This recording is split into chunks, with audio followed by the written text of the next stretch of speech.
हाँ, चाय नाश्ता करके निकलते, 10 मिनट दूर है यहाँ से, ऑटो ले लेंगे।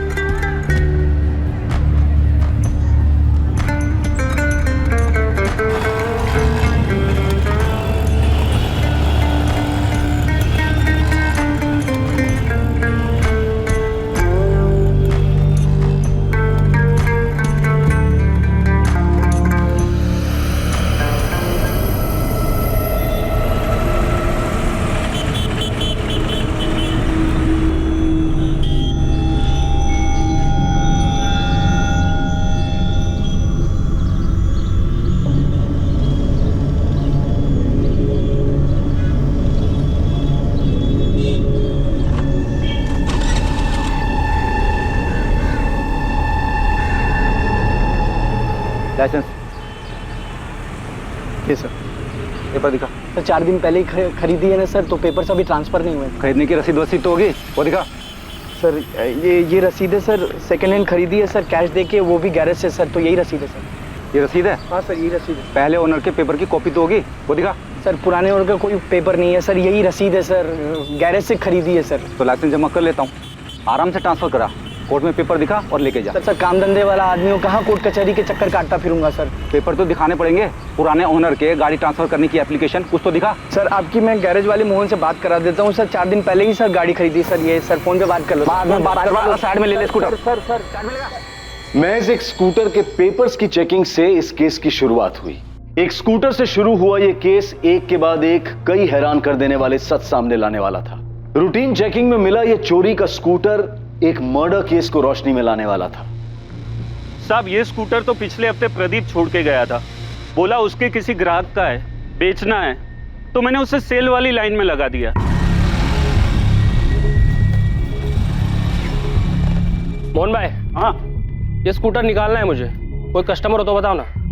तू चाबी रख के जा, मैं चला के देखता हूँ, बाद में बताता हूँ कितने में जाएगा। प्रदीप कौन? पूरा नाम बता। प्रदीप गोरडिया। स्कूटर राजदीप भाई को बेचा है और पेपर तो प्रदीप ही ट्रांसफर करके देने वाला था। प्रदीप स्कूटर छोड़ के गया था, तो मुझे याद आया कि राजदीप भाई को भी स्कूटर चाहिए था, तो मैंने उन्हें फोन करके बुला लिया। साहब राजदीप भाई ने स्कूटर चला के देखा, उन्हें पसंद आया, उन्हें दाम भी सही लगा, तो उन्होंने कैश दे के खरीद लिया। फोन नंबर दे प्रदीप गोरडिया का, उसने तुझे गाड़ी के असली ओनर के पेपर दिए? नहीं साहब, मैं आपको नंबर देता हूँ। सर इस प्रदीप गोरडिया की तो लंबी चौड़ी हिस्ट्री निकली। हरीश से पता करो स्कूटर का स्टेटस क्या है, ये स्कूटर भी तो चोरी का नहीं है। हरीश भाई, जीजे 10X5872 नंबर की कोई गाड़ी नहीं है, जाली नंबर है ये। लगाई था मुझे। चौहान भाई मैंने जो चेसिस नंबर दिया उसे चेक कराइए, ये प्रदीप गोरडिया बाइक चोर है, पक्का स्कूटर चोरी का है। बिल्कुल सही कह रहे हैं आप, चेसिस के नंबर से रजिस्ट्रेशन निकाला मैंने। स्कूटर का ओरिजिनल नंबर है GJ 03R24398।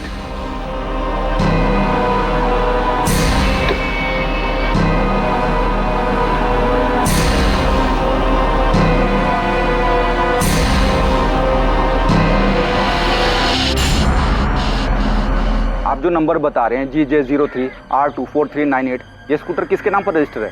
सोनल पटेल। और हाँ, इसमें ऑनर का एड्रेस भी लिखा हुआ है, वृंदावन कॉलोनी का एड्रेस है।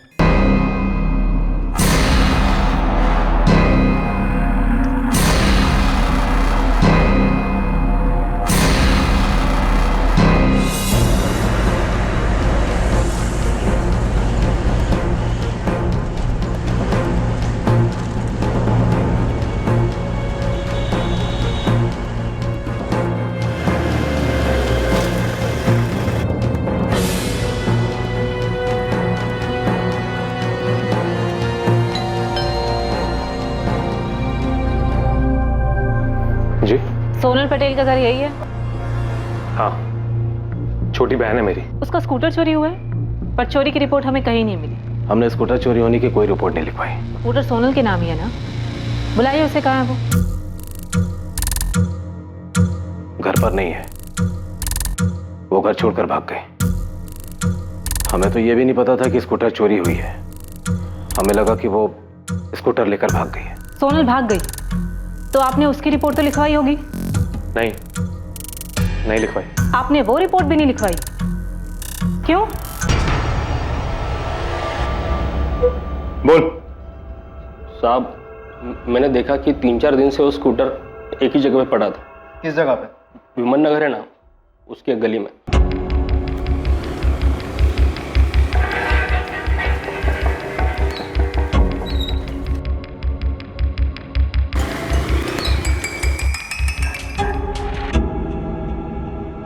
साहब, 3 दिन बराबर से जाके चेक किया मैंने, स्कूटर वहीं पे खड़ा था। फिर मैं समझ गया कि ये सोसाइटी में किसी का नहीं है।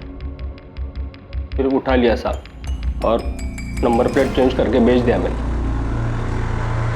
वो स्कूटर सोनल पटेल का है, 20 साल की लड़की है जो घर से भागी है। कहाँ है वो? साहब, मैं बाइक चोर हूँ, मानता हूँ कि मैंने स्कूटर बेचा है, लेकिन मैं किसी सोनल पटेल को नहीं जानता हूँ साहब। देवांग जी, आपने सोनल की रिपोर्ट लिखवाई ही नहीं। नहीं। सोनल घर से कब भागी? 17 अक्टूबर को वो कॉलेज के लिए निकली थी, उसके बाद वापस ही नहीं आई। 17 अक्टूबर को गई है और अब तक घर नहीं लौटी, और आप लोगों को उसकी कोई फिक्र नहीं है? 18 की शाम को उसका फोन आया था, कहने लगी कि वापस नहीं आएगी। सोनल बेटा, कहाँ है तू? तुझे पता कितना परेशान है हम यहाँ कि तू। हेलो बेटा, तू कहाँ है? तू ठीक तो है ना? तू बता, मैं आता हूँ तुझे लेने के लिए। पापा, मैं दिल्ली में हूँ और बहुत खुश हूँ। अब मैं वापस घर नहीं आऊंगी। क्या बेटा, तू ऐसा कैसे कर सकती है? इतनी सेल्फिश कैसे हो सकती है? मैं सेल्फिश नहीं हूँ, मैं बस अपनी जिंदगी अपनी पसंद से और अपनी खुशी से जीना चाहती हूँ। पापा देख बेटा, तू अभी सिर्फ 20 साल की है, तुझे समझ में नहीं आ रहा कि तू क्या कर रही है। बेटा, यूं घर छोड़कर जाना जो है बेवकूफी है। तू वापस आ जा। मैं भी आपसे यही कह रही हूँ, मैं 20 साल की हो चुकी हूँ, अपना अच्छा बुरा समझ सकती हूँ पापा। और अब मैं तभी वापस आऊंगी जब मुझे ये यकीन हो जाएगा कि आप लोग मुझे मेरे फैसले के साथ एक्सेप्ट करोगे। तब तक के लिए प्लीज मुझे ढूंढने की कोशिश मत करना। मैं जहां भी हूँ बहुत खुश हूँ। प्लीज पापा। बेटा सोनल, हेलो हेलो।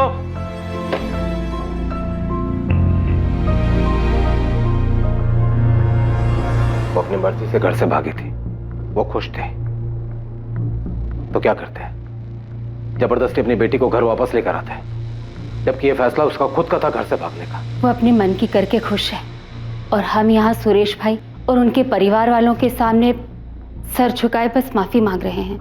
वे पिछले महीने 12 सितंबर को उसकी सगाई हुई थी अजय के साथ।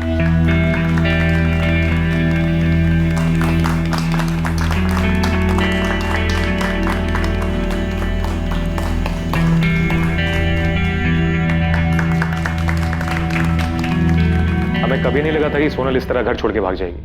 हमें तो ये भी नहीं पता था कि वो स्कूटर लेके गई है या स्कूटर छोड़ के गई। स्कूटर तो हमें मिल गया, पर सोनल नहीं।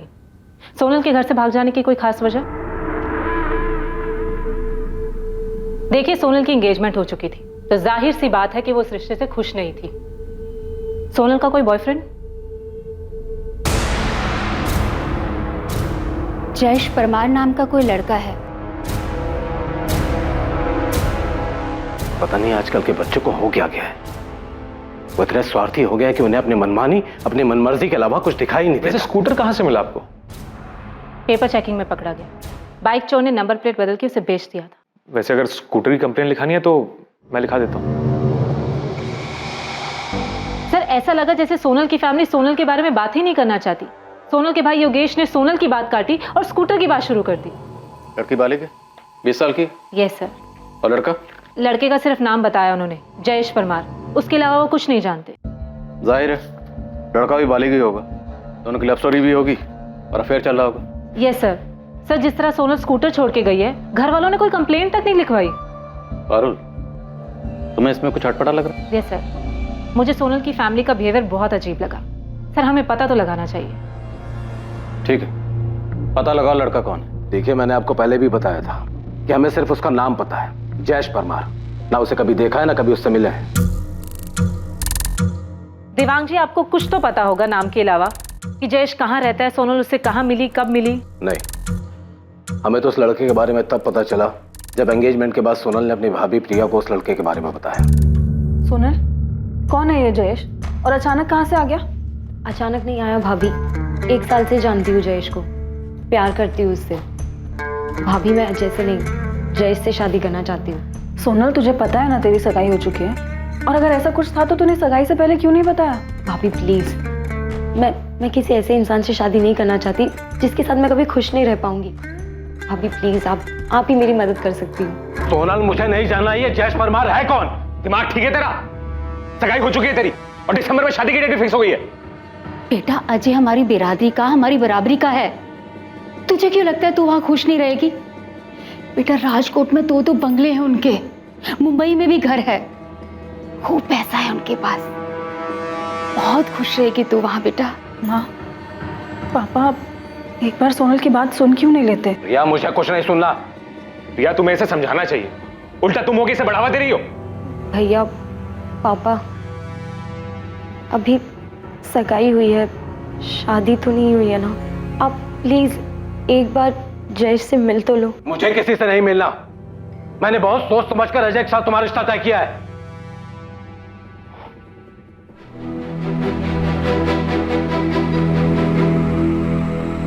बेटा, मैं बाप हूं तुम्हारा। अरे तुम्हारा बुरा नहीं चाहूंगा। जयेश वैस जो भी है ना, सब भूल जाओ और इतना याद रखो कि अजय तुम्हारा होने वाला पति है। देख बेटा, राजकोट में हमारी और अजय के पापा की इज्जत है, नाम है। अरे क्या कुछ नहीं सोचा तेरी शादी के लिए? अरे इतने धूमधाम से शादी करेंगे कि पूरा शहर देखता रह जाएगा। तो फालतू की बातें सोचना बंद कर और शादी की तैयारी कर। संभालो इसे।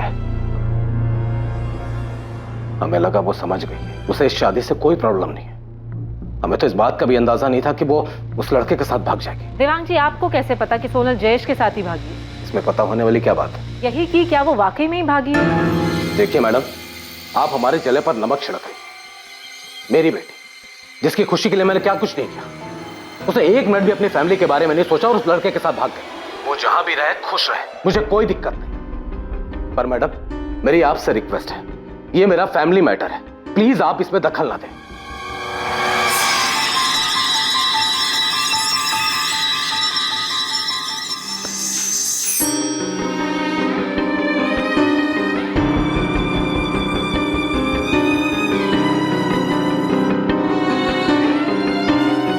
शरद, अभी मत जा। सेठ का मूड ठीक नहीं है। सर, कुछ तो गड़बड़ है। सोनल के पापा का बिहेवियर मुझे बहुत अजीब लगा। पारुल, मैं खबरियों को देवांग पटेल के पीछे लगाता हूँ। तुम सोनल की भाभी प्रिया से बात करो, पता करो कि उन्हें कैसे पता कि सोनल जयेश के साथ भागी है, और ये भी पता करो कि सोनल कौन से कॉलेज में पढ़ती है। ठीक है sir.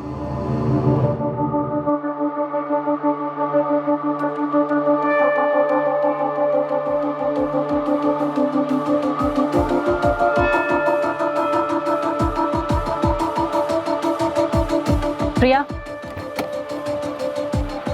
Assistant sub inspector Parul Sanghavi, मुझे सोनल के बारे में तुमसे कुछ बात करनी। हाँ मैम, सोनल जयेश के साथ ही भागी है। प्रिया, तुम्हारी पूरी फैमिली को कैसे पता कि सोनल जयेश के साथ ही भागी है, जबकि तुम्हारी फैमिली ये नहीं जानती कि जयेश कौन है, कहाँ से है? योगेश ने सोनल के कॉलेज के दोस्तों से बात की थी, शिल्पा और नताशा। तुम्हें सच में जयेश के बारे में कुछ नहीं पता? तुम्हारे पति या ससुर ने सोनल के साथ कुछ किया? नहीं मैम,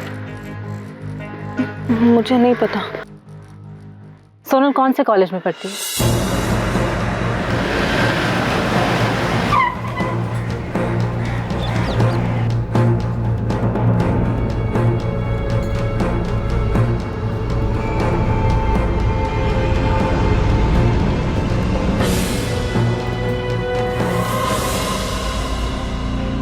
हाँ मैम, सोनल के भैया ने मुझे कॉल किया था और जिस दिन से सोनल ने कॉलेज आना बंद कर दिया है, उसी दिन से जयेश परमार भी कॉलेज नहीं आया था और मैंने ये बात योगेश भैया को बताई भी थी। तो इसका मतलब उन दोनों ने भागने की प्लानिंग पहले से ही कर रखी थी?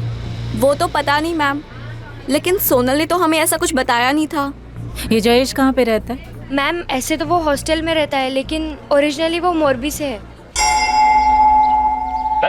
ये क्या बदतमीजी है? कौन हो तुम? शमशेर, पुलिस का आदमी, तुमसे बात करनी है।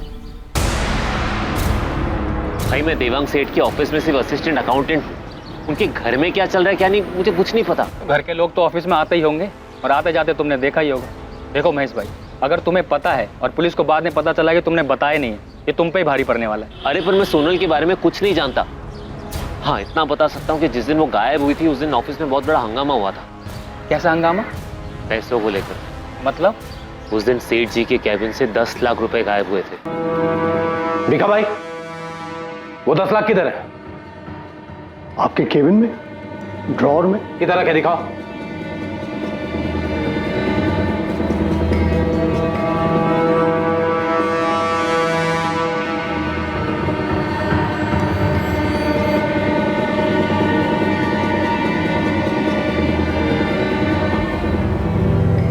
सेठ, पैसे तो यहीं रखे थे, एक बड़े से एनवेलप में। मैंने खुद अपने हाथों से रखे थे। रखे थे तो दो ना। पैसे तो यहीं थे लेकिन अभी वो है ही नहीं। तो गए कहां पैसे? पैसों के पैर लग गए, ये 10 लाख हवा हो गए। मैंने पैसे खुद यहां रखे थे, मैं सच कह रहा हूं। सेठ आपके ड्रॉअर में मेरा कोई काम ही नहीं है, मैं क्यों खोलूंगा उसे? सेठ जी इतना पैसा तो हर तीसरे दिन आता है, हम तो कभी हाथ भी नहीं लगाते। पैसे तो भिखा भाई के पास ही रहते। हाँ सेठ, पैसे मेरे पास ही थे और मैंने उसे ड्रॉअर में रखे थे। 10 बार सुन चुका हूं मैं ये। यही रखे थे, यही रखे थे। अगर थे तो गए कहां? सेठ वो क्या? 1:30 बजे सोनल बिटिया यहां आई थी, आपके केबिन में गई थी। सोनल? हाँ भिखा भाई सही कह रहे हैं, मैंने 2:30 बजे सोनल को आपके कैबिन से निकलते देखा था।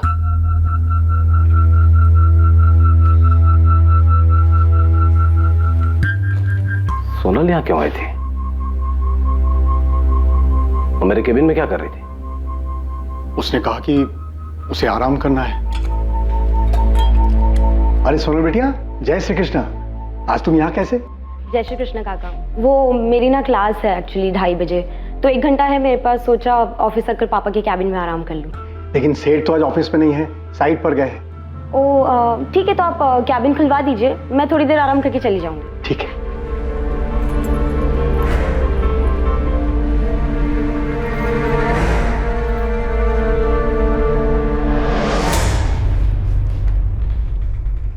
उसके लिए मैंने केबिन खोल दिया और फिर अपने काम में लग गया। वो कब चली गई मुझे पता ही नहीं।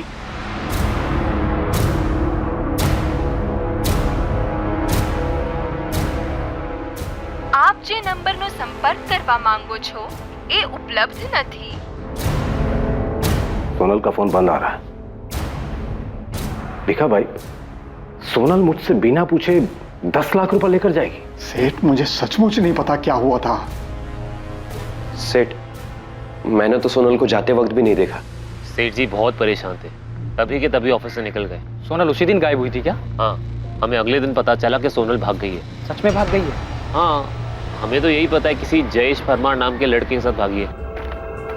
ये जयेश परमार की लीव एप्लीकेशन, 15 अक्टूबर से वो छुट्टी पे। लेकिन इस एप्लीकेशन में लिखा है कि जयेश ने अपने कजन की शादी के लिए छुट्टी ली थी। हमें भी यही बताया था उसने। Jayesh Parmar 3rd year commerce और Sonal Patel 2nd year commerce की स्टूडेंट है। अभी जब आपने बताया तो हमें पता चला कि वो दोनों भाग गए हैं। सोनल पटेल के क्लासमेट नताशा और शिल्पा ने भी हमें कुछ नहीं बताया। सर, मुझे जयेश परमार के मौलवी वाले घर का एड्रेस मिल सकता है? अब ये मामला थोड़ा सीरियस लग रहा है। सीरियस तो है साहब। सर, स्कूटर की चोरी की कार्रवाई तो चल ही रही है, लेकिन मुझे लगता है हमें सोनल और जयेश के गायब होने की जांच भी करनी चाहिए। साहब, ये मामला बहुत अजीब है। वो तो लड़की गायब है, लेकिन उसकी फैमिली में से किसी ने भी मिसिंग कंप्लेन नहीं की, और लड़के की फैमिली में क्या हो रहा है ये भी किसी को नहीं मालूम। हाँ बारूद, कॉलेज से कुछ पता चला? सर, जयेश ने 15 अक्टूबर से 15 दिन की छुट्टी की एप्लीकेशन दी थी अपने किसी कजन की शादी में जाने के लिए, लेकिन सर उसका ऐसा कोई कजन है ही नहीं, और जयेश के माँ बाप को तो ये आइडिया भी नहीं है कि उनका बेटा जयेश हॉस्टल में नहीं है। मतलब कॉलेज वालों को ये लगता है कि वो छुट्टी पे घर गया है और घर वालों को लगता है कि वो हॉस्टल में है। जी सर। सर, मैं जयेश के माँ बाप से मिलने मौरवी जा रही हूँ। सर, पक्का यहाँ कुछ तो बहुत बड़ी गड़बड़ है।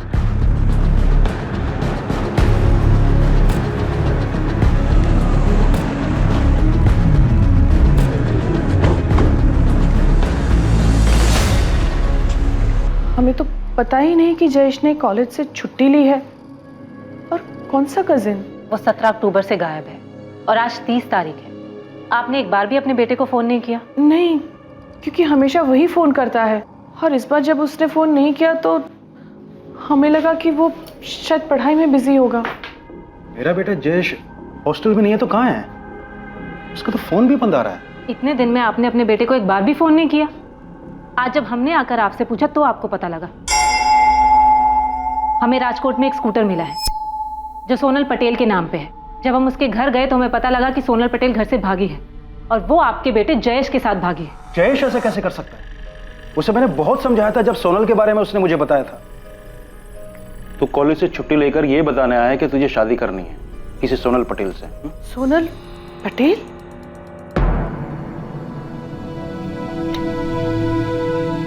मुझे पता है ना तू क्या है। माँ, मैं सोनल से प्यार करता हूँ और सोनल भी मुझसे उतना ही प्यार करती है। मैं उससे शादी करना चाहता हूँ और वो भी मुझसे शादी करने के लिए तैयार है। ये शादी तुम्हारी वो सोशल मीडिया की फ्रेंड रिक्वेस्ट नहीं है कि किसी को भी भेज दो। उसके घर वाले तेरा नाम सुनेंगे ना तो सबसे पहले उसे 2 थप्पड़ जमाएंगे और तेरे पीछे लोग छोड़ेंगे 100 अलग। तेरे खबर छे तो शू करे छे? क्या उस लड़की ने अपने घर वालों से बात की है? क्या कहा उसके घर वालों ने? मना कर दिया। पर पापा, मुझे यकीन है कि अगर आप जाकर बात करेंगे और हाथ मांगेंगे जयेश, बेटा तुम फालतू के चक्करों में मत पड़। तुझे अपनी पढ़ाई पूरी करनी है, सीए बनना है तुझे। लेकिन पापा, मेरे पास इतना टाइम नहीं है। तब तक सोनल की शादी भी हो जाएगी और मुझे सिर्फ और सिर्फ सोनल से ही शादी करनी है और किसी से भी नहीं। उसके घर वालों ने उसकी सगाई करा दी है। सगाई हो चुकी है उसकी और तू बोल रहा है कि तुझे उससे शादी करनी है? ये क्या बचपना है जयेश? अपनी जगह देख। वो बड़े घर वाले पैसे वाले लोग होंगे। जयेश, हम लोग उनकी बराबरी नहीं कर सकते हैं। तो चुपचाप अपनी पढ़ाई पे ध्यान दे और अपना भविष्य बना। जयेश, क्या सचमुच में उस लड़की के साथ? हमें ऐसा सोनल के परिवार वालों ने बताया। किसी वो मना करने के बाद भी उस लड़की के साथ भाग सकता है? मैडम, हम तो सिर्फ इतना जानते हैं कि वो लड़की बहुत बड़े घर से है। उस लड़की ने अपने घर वालों से जयेश को लेकर बात की लेकिन उन्होंने साफ मना कर दिया था। मूर्ख है वो। मैडम, हमारे लड़के को ढूंढ दो प्लीज। सोनल पटेल और जयेश परमार दोनों बालिग हैं, तो क्या 2 बालिग लोगों को कोई उनकी इच्छा से शादी करने से रोक सकता है, वो भी उनके भागने के बाद? लेकिन स्कूटर की चोरी की रिपोर्ट क्यों नहीं की गई? और फिर देवांग पटेल के ऑफिस में हुई 10 लाख की चोरी का खुलासा। क्या सोनल और जयेश के केस में और भी कई राज थे जिनका सामने आना अभी बाकी था? सोनल और जयेश का फोन 17 अक्टूबर की दोपहर यहाँ राजकोट में स्विच ऑफ हुआ है। सर, दोनों ने पहले से ही प्लान बनाया होगा कि एक साथ फोन स्विच ऑफ करेंगे।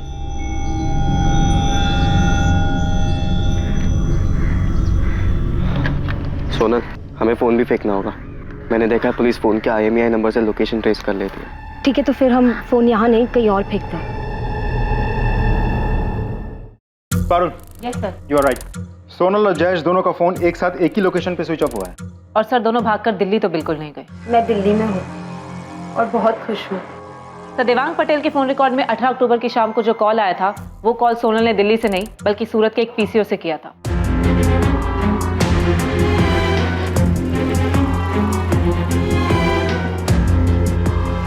सोनल, अभी तुम अपने घर पे कॉल करो और बोलो कि हम दिल्ली में। ठीक है सर, उन्होंने जानबूझकर झूठ बोला होगा। उन्हें लगा होगा कि सोनल के पापा उनका पता लगा लें। लेकिन उसके पापा ने तो पता लगाया ही नहीं। सर, वो लोग पुलिस स्टेशन नहीं आए, इसका मतलब ये नहीं ना कि उन्होंने पता नहीं लगाया होगा। पता लगाने के और भी तो कई तरीके हो सकते हैं। देवांग पटेल के कॉल रिकॉर्ड्स कुछ मिला?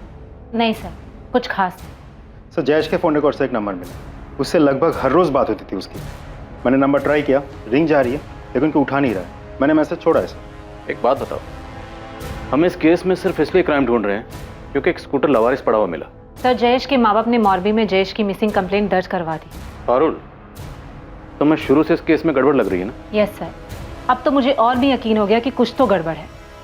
सर, लड़की की फैमिली लड़के के अगेंस्ट थी। लड़की की सगाई होती है, उसके बाद वो घर से भाग जाती है और उस लड़के के साथ जो किसी भी मायने में उसकी बराबरी का नहीं है। सर, अगर क्राइम नहीं भी हुआ है तो भी हमें पता तो करवाना ही चाहिए कि सोनल और जयेश सेफ हैं या नहीं।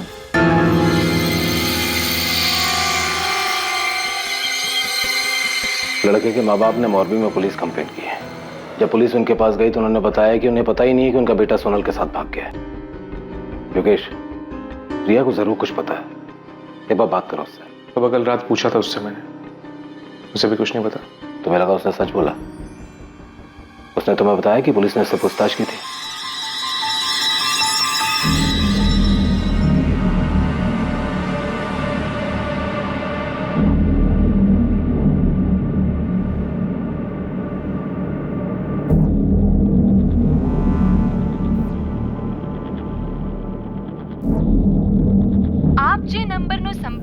કરવા માંગો છો એ ઉપલબ્ધ નથી।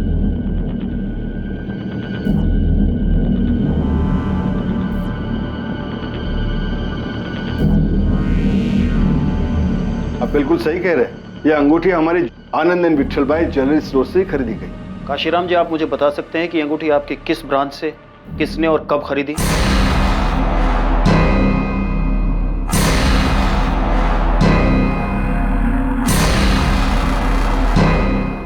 ये आप हमसे किस तरह के उल्टे सीधे सवाल पूछ रहे हैं? हमने जयेश के साथ शादी करने से मना किया तो बिना बताए घर से भाग गई।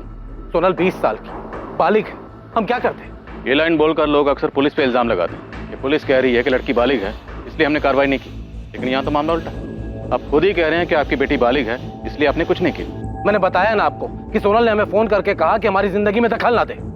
वो बोल रही है कि वो दिल्ली में, आप लोग बोल रहे हैं कॉल रिकॉर्ड से पता चला कि उसने फोन सूरत से किया। हम लोग नॉर्मल लोग हैं सर, हमें कैसे पता चलेगा वो सच बोल रही है झूठ? आप लोग कभी इसकी फिक्र नहीं होती? आपकी बहन आपकी बेटी कहाँ है, कैसी है? ठीक ही होगी, 10 लाख लेकर भागी है।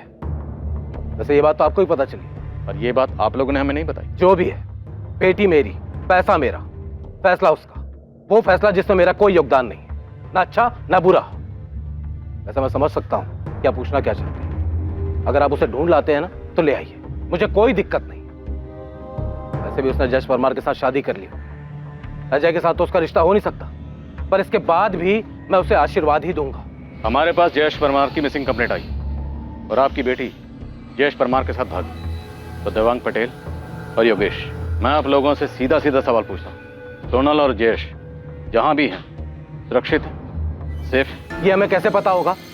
मैंने बताया ना कि सोनल ने फोन करके कहा कि वो जयेश परमार के साथ शादी कर रही है, हम उसकी जिंदगी में दखल ना दे, बस।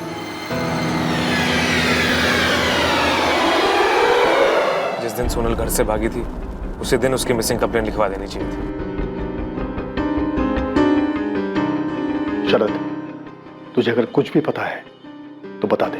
क्या बता दूं मैं? और आप ऐसा क्यों पूछ रहे भिका भाई? क्योंकि तेरा चेहरा कुछ और ही बता रहा है। एक बात याद रखो, सेठ ने हमारे लिए बहुत कुछ किया है।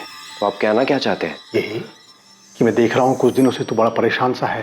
10 लाख की चोरी की बात पुलिस को किसने बताई? जिसने भी बताया हो, मैंने नहीं बताया।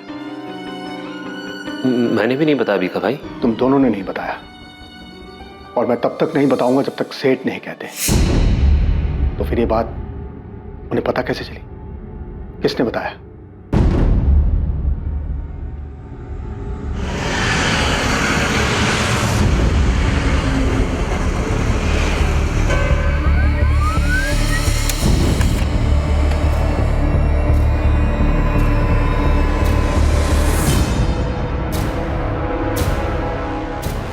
सर, आप जिस अंगूठी की बात कर रहे हैं वो इसी लड़की ने हमारी राजकोट वाली ब्रांच से खरीदी थी। देखिए, आपकी राजकोट वाली ब्रांच के पास इसकी डिटेल्स तो होंगी। कौन है ये, कहाँ रहती है, कुछ बता सकते हैं आप? नहीं सर, बिल तो नहीं। वो लड़की ने कैश पेमेंट की थी। हमारे राजकोट ब्रांच के जो हेड है उन्होंने बताया कि इस लड़की ने 16 अक्टूबर को ये अंगूठी खरीदी थी। और हाँ सर, एक नहीं 2 अंगूठियां खरीदी थी।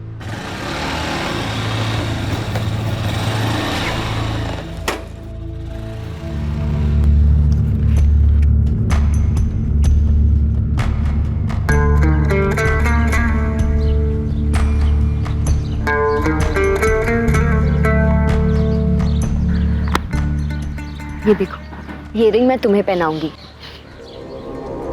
और ये वाली तुम मुझे, फिर हमारी सगाई हो जाएगी। सोनल, इसकी जरूरत नहीं थी। मेरा मतलब है अभी हमें सेटल होना है, तो हमें पैसों की जरूरत है, और वो भी बहुत सारे पैसों की।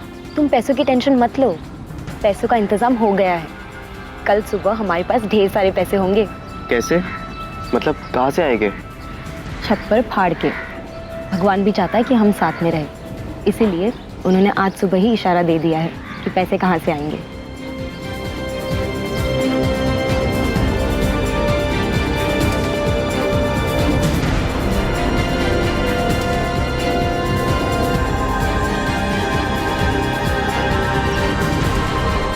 रवि, इस लड़की ने ये अंगूठी राजकोट से खरीदी थी। फौरन अपनी एक टीम लगाओ और पता करो कि ये लड़की कौन हो सकती है। जी सर।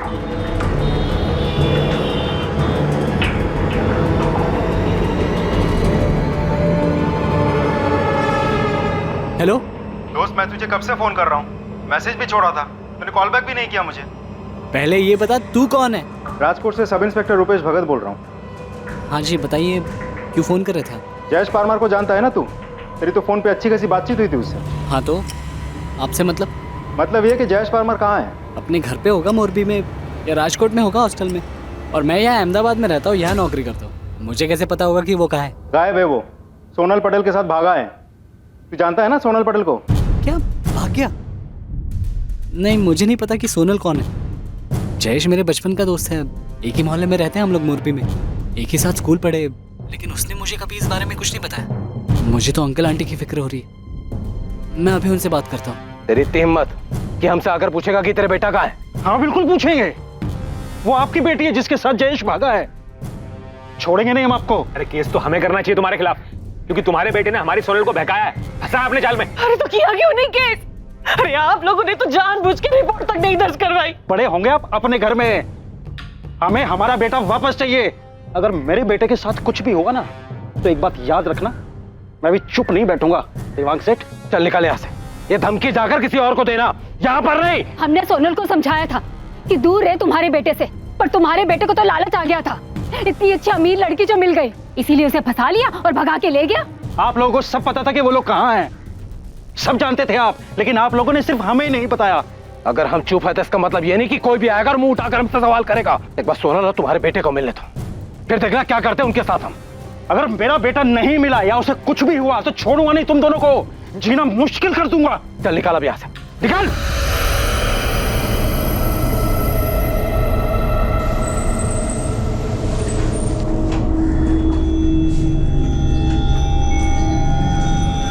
अब गांधीनगर क्राइम ब्रांच भी सोनल पटेल को ढूंढ रही है। ये फोटो भेजा उन्होंने। क्यों, वो क्यों ढूंढ रहे हैं? मैडम 2 दिन पहले 3 नवंबर को गांधीनगर के पास जो मैसाना रोड पे जंगल है, वहां 2 डेड बॉडी मिली।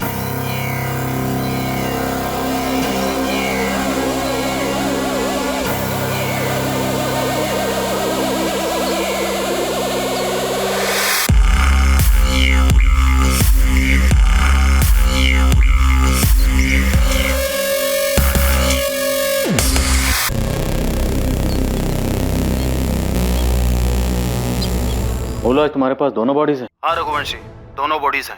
हम तो कल इनका अंतिम संस्कार करने वाले थे, वो तो लड़की की पहचान हो गई इसलिए रुक गए।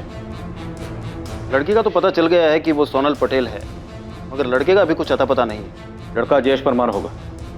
17 अक्टूबर को दोनों राजकोट से अपने अपने घर से भागे थे। हम पता करने की कोशिश कर रहे थे कि ये दोनों सेफ हैं या नहीं। ट्रैफिक पुलिस ने चोरी का एक स्कूटर पकड़ा था, उसी से केस सामने आया। रघुवंशी, हमें दोनों बॉडीज की पहचान करनी चाहिए, लेकिन दोनों बॉडी बुरी तरह जल चुकी है, इसलिए डीएनए टेस्ट से कंफर्म करना होगा। फिर भी मुझे लगता है कि दोनों की फैमिलीज को बुला के बॉडीज आइडेंटिफाई करवानी चाहिए। 17 अक्टूबर को सोनल पटेल और जयेश परमार अपनी एक अलग दुनिया बसाने का सपना लेकर राजकोट से निकलते हैं, पर 3 नवंबर को घर से भागने के लगभग 2 हफ्ते बाद गांधीनगर के पास सोनल पटेल और जयेश परमार की जली हुई लाशें मिलती हैं। उस वक्त दिवाली का त्योहार था और हर तरफ जश्न का माहौल था। ये दोनों बॉडीज की पोस्टमार्टम रिपोर्ट है, प्लीज। दोनों को गला घोट के मारा गया, उसके बाद लाशों को जला दिया गया। सर, दोनों की बॉडी पर कुछ नहीं मिला सिवाय सोनल की अंगूठी के? नहीं, कुछ नहीं मिला, पर फाइनली इस अंगूठी ने हमें सोनल तक पहुंचा दिया। कातिल ने जानबूझ के दोनों की बॉडीज पर कुछ नहीं छोड़ा होगा। ये अंगूठी भी गलती से उससे छूट गई होगी।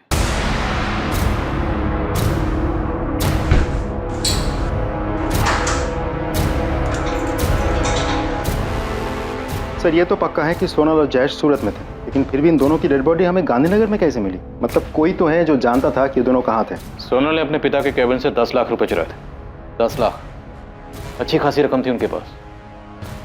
वो दोनों कहाँ जाने वाले थे? गांधीनगर तो नहीं थे, क्योंकि इन दोनों की तलाश में गांधीनगर का चप्पा चप्पा छान मारा था हमने। और अहमदाबाद, वहां पता किया था आप लोगों ने? नहीं, क्योंकि अंगूठी के जरिए हमें पता चल चुका था कि लड़की राजकोट से है। सर, क्या ये उनकी प्लानिंग का हिस्सा होगा कि सूरत से कॉल करेंगे और उसके बाद किसी और शहर चले जाएंगे, शायद अहमदाबाद? सोनल के बाप और भाई के अलावा कोई नहीं हो सकता। उन्होंने ही मारा है मेरे बेटे को। काका, जयेश ने आपको कुछ बताया था कि वो और सोनल कहाँ जा रहे हैं? कहाँ छुपे हैं? बेटा अगर हमें पता होता कि वो भागने की सोच रहा है तो क्या मुझे रोकते नहीं? पता नहीं जयेश ने ऐसा क्यों किया। मैंने उसे समझाया था कि वो बड़े लोग हैं, बड़े घर वाले हैं, और जो वो मना कर चुके थे तो पता नहीं फिर भी उसने ऐसा क्यों किया।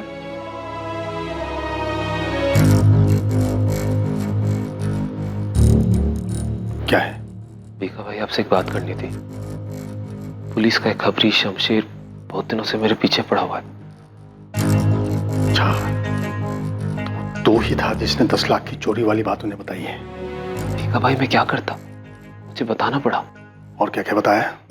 नहीं और कुछ नहीं बताया, पर मुझसे बार बार पूछ रहा था सेठ जी के घर में क्या चल रहा है। सेठ जी और उनके परिवार वाले वैसे ही बहुत दुखी हैं, उन्हें और दुख नहीं पहुंचना चाहिए, इसलिए अपना मुंह बंद रखना सीख।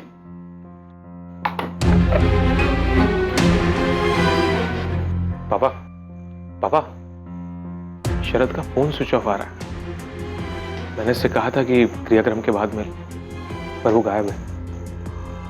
कहीं कुछ गड़बड़ ना कर दे। मैं आपको अपना नाम नहीं बता सकती, लेकिन मैं सोनल और जयेश के बारे में कुछ जरूर बता सकती हूँ। क्यों?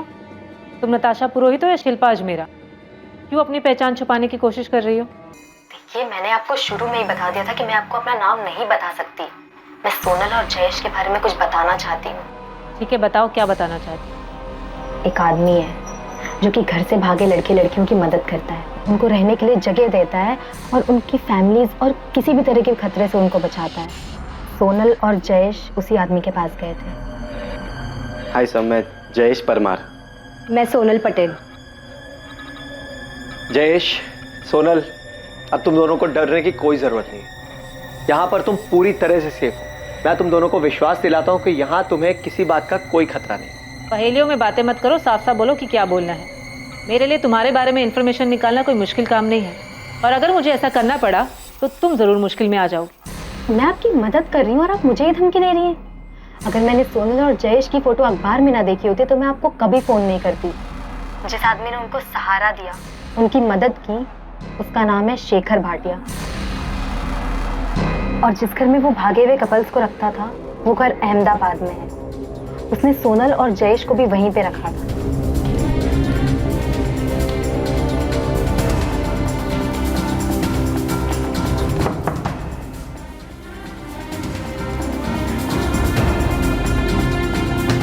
सोनल, जयेश, आओ आओ। ये तुम लोगों का बेड है और ये कबर्ड। जब तक तुम्हारा दिल चाहे तब तक यहाँ रह सकते हैं। और हाँ, चिंता करने की कोई जरूरत नहीं, इस जगह पे तुम दोनों बिल्कुल सेफ।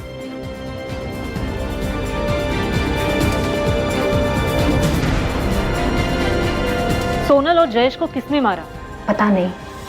हाँ, पर वहाँ एक और कपल था, अमित दवे और भावना राठौड़।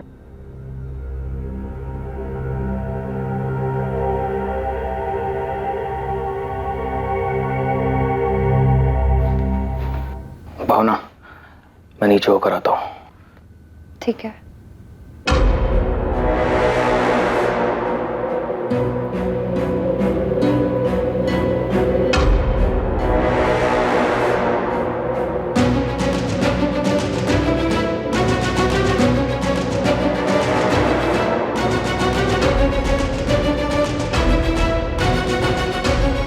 अमित दवे के दिमाग में काफी कुछ चल रहा था। मुझे ऐसा लगता है ना कि वो सोनल और जयेश को मारने की प्लानिंग कर रहा था। तो मुझे अमित दवे और भावना राठौर की कुछ और डिटेल्स दे सकती हो? अगर होती तो जरूर देती, लेकिन मैं उनको ज्यादा नहीं जानती थी। मैं उनसे शेखर भाटिया के घर में मिली थी, जैसे सोनल और जयेश से मिली थी। तो मुझे लगा आपको ये बात बता देनी चाहिए, इसलिए मैंने आपको फोन किया।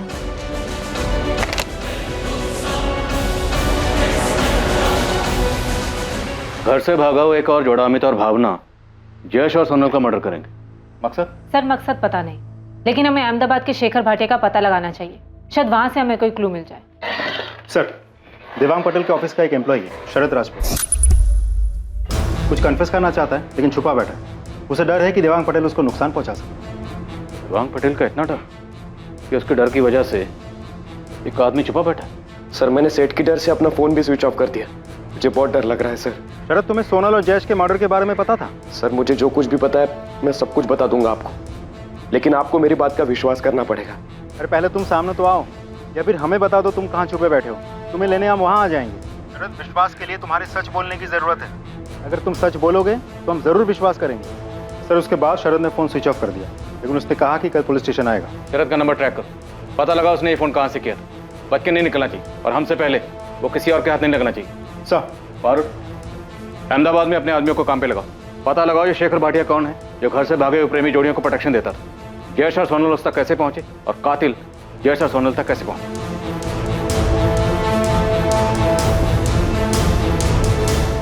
पर नताशा, तूने मुझे ये सब बात पहले क्यों नहीं बताई? मुझे थोड़ी पता था उनका इस तरह से मर्डर हो जाएगा। नहीं पता था यार मुझे। सर, मुझे जिस लड़की का फोन आया था जो अपनी पहचान छुपा रही थी, उसने वो कॉल अहमदाबाद के किसी पीसीओ से किया था। उस लड़के ने यह भी बताया था ना कि जयेश और सोनल अहमदाबाद में। जी सर, और उसने ये भी बताया कि शेखर भाटिया नाम का एक सामाजिक कार्यकर्ता है जो घर से भागे हुए कपल्स की मदद करता है। सोनल और जयेश को रहने के लिए जगह भी शेखर भाटिया ने ही दिलवाई। सोनल, जयेश, आओ। अब ये शेखर भाटिया में बता सकता है कि अमित दवे और भावना राठौर कौन है, और अगर उन लोगों ने ही जयेश और सोनल को मारा था तो उनका मकसद क्या था। फारूक, शमशेर से कहो इस शेखर भाटिया का पता लगा।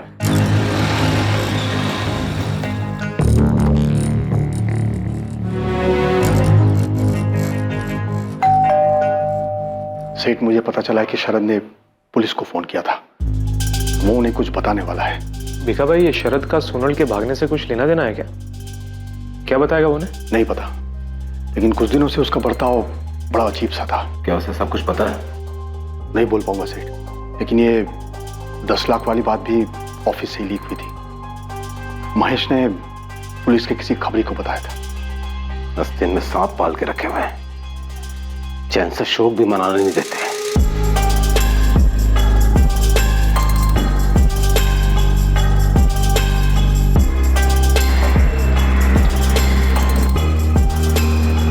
सर, मैं शरद राजपूत। डरो मत, अब तुम सेफ हो। गाड़ी में बैठो।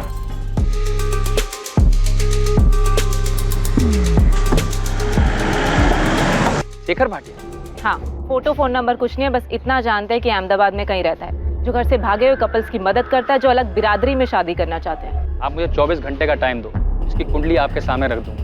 ये जयेश का दोस्त भरत राणा, इससे बात करो, अहमदाबाद में ही रहता है। ये दोनों सोनल और जयेश भी शेखर भाटिया के पास अहमदाबाद ही गए थे। किसी ने तो शेखर भाटिया के बारे में इनको बताया होगा।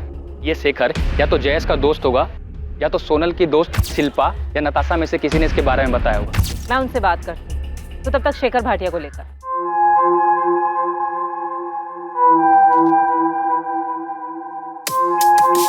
सोनल पटेल और जयेश परमार को अंदाजा भी नहीं था कि उनके घर से भागने के प्लान के अलावा एक और प्लान बना था जिसका उन्हें सामना करना था। वो प्लान, वो साजिश थी उनकी हत्या की।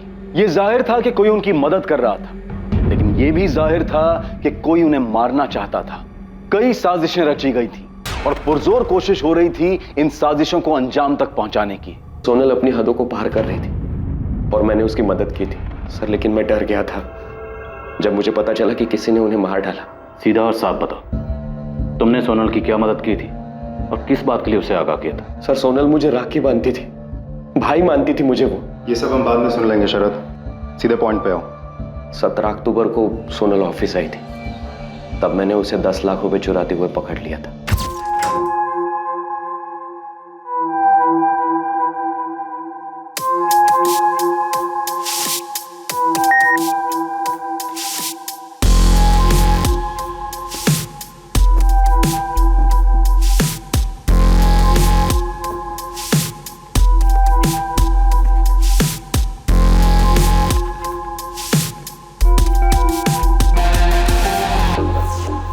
तुम यहाँ? और सेठ जी, तुम्हारे पापा कहाँ हैं? भैया वो। और ये क्या कर रही हो तुम? भैया, भैया प्लीज मेरी मदद कीजिए। किस चीज में? चोरी करने में? प्लीज, ये मेरी मजबूरी है। मैं अजय से शादी नहीं करना चाहती। क्या? क्यों? क्यों नहीं करना चाहती? मैं जयेश से प्यार करती हूँ। जयेश परमार मेरे कॉलेज में है, हम दोनों एक दूसरे से बहुत प्यार करते हैं, हम शादी करना चाहते हैं। उसी के लिए मुझे ये पैसे चाहिए भैया। प्लीज प्लीज मेरी मदद कीजिए, ये मेरी जिंदगी और खुशी का सवाल है। भैया मैं आपको राखी बांधती हूँ, आप बड़े भाई है मेरे, आप अपनी बहन के लिए इतना नहीं करेंगे? मैं उसके हालात समझ सकता था। अपने पापा के खिलाफ जाने के बाद सोनल के पास भागने के अलावा दूसरा रास्ता भी नहीं था, वरना वो उसे मार देते। ये तो मैं पक्का नहीं कह सकता सर, लेकिन सोनल ने मुझे बताया कि जयेश के बारे में उसने जब घर में बताया तब देवांग सेठ और सभी घर वालों ने जयेश के लिए मना कर दिया था। घर से भागने में तुमने सोनल की मदद की थी? मैंने बस इतनी मदद की कि मैंने किसी को नहीं बताया कि वो कब और कैसे भागने वाली, और उसी ने 10 लाख रुपए चुराए। मैंने सोनल से कहा था कि पहले मैं जयेश से मिलूंगा, और जब मुझे जयेश पर यकीन आ जाएगा तभी मैं उसे 10 लाख रुपए लेकर जयेश के साथ भागने दूंगा। भैया मैं सोनल को हमेशा खुश रखूंगा। जयेश, तुम्हारे घर वालों को तुम्हारी इस प्लानिंग के बारे में पता है? नहीं, मैंने अभी तक किसी को कुछ नहीं बताया। जा कहाँ रहे हो तुम लोग? भैया हम पहले यहाँ से सूरत जा रहे हैं और फिर उसके बाद मैं वहाँ से पापा को फ़ोन करूँगी और ये बताऊँगी कि हम दिल्ली में हैं, ताकि वो हमें ढूंढ नहीं पाए। पर तुम लोग सूरत क्या करने जा रहे हो? हमारा एक प्लान बना है सूरत में, वहाँ पर बात हुई है किसी से। देखो मैं समझ सकता हूँ, तुम जो चाहते हो इसमें कुछ गलत नहीं है, और तुम दोनों बालिग हो, इसलिए तुम्हें कोई रोक भी नहीं सकता। हाँ, लेकिन अगर तुम लोग किसी प्रॉब्लम या मुसीबत में फंस जाओ तो फौरन वहां से निकल जाना।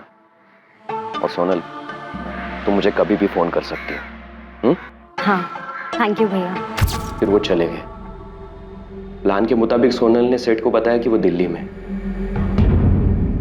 अहमदाबाद के बारे में तो मुझे आइडिया भी नहीं था सर।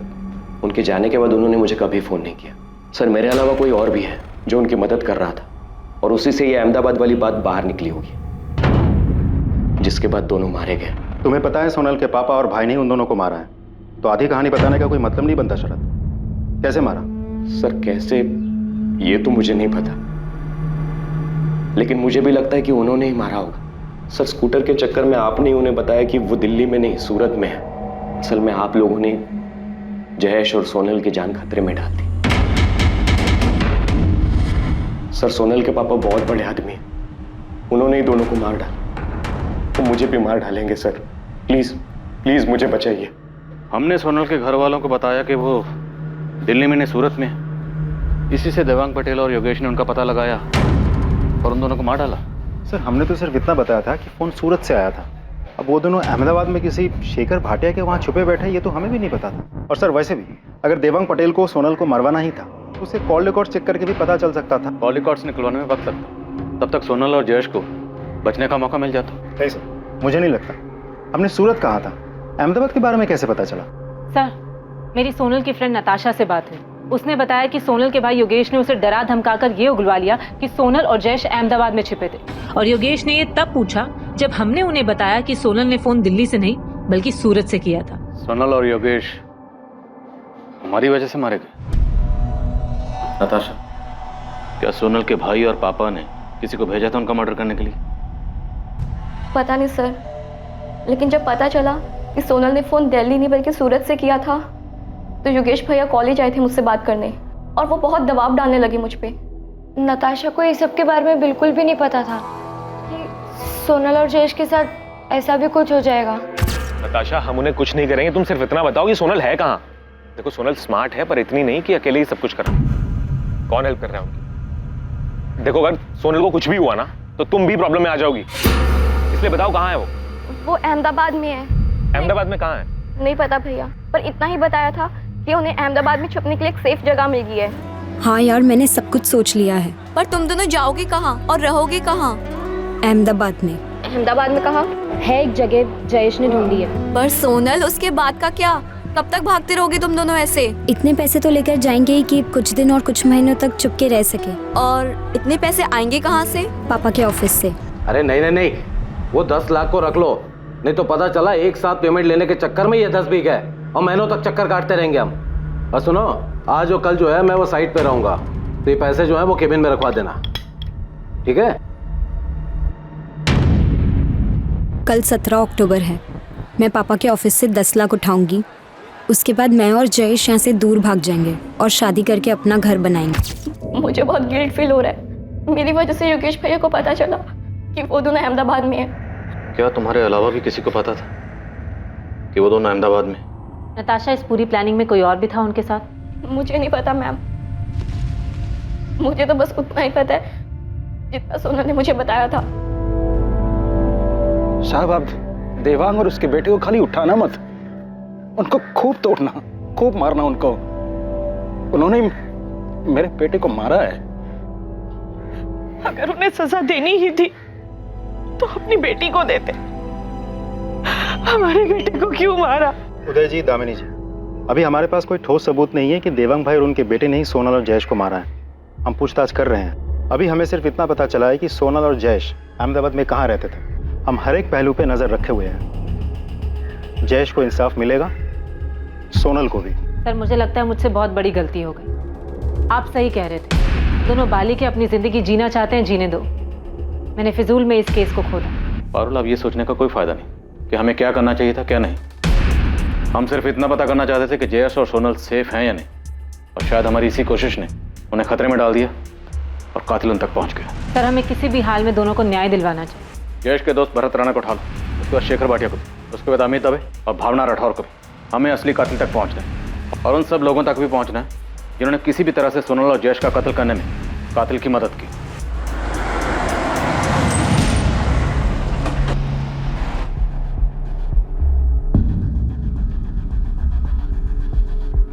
शेखर भाटिया जी, आप कौन?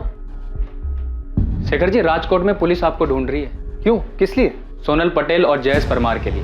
सोनल और जयेश? क्या हुआ उन दोनों को? उन दोनों का मर्डर हो चुका है। गांधीनगर में उन दोनों की जली हुई बॉडी मिली है।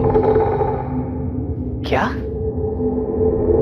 काश जयेश मेरे पास आया होता, काश उसने मुझे बताया होता कि मैं ऐसा कुछ करने के बारे में सोच रहा है। सच में भरत, उसने तुम्हें कुछ नहीं बताया? बताया होता तो मैं उसे ऐसा कुछ करने ही नहीं देता ना।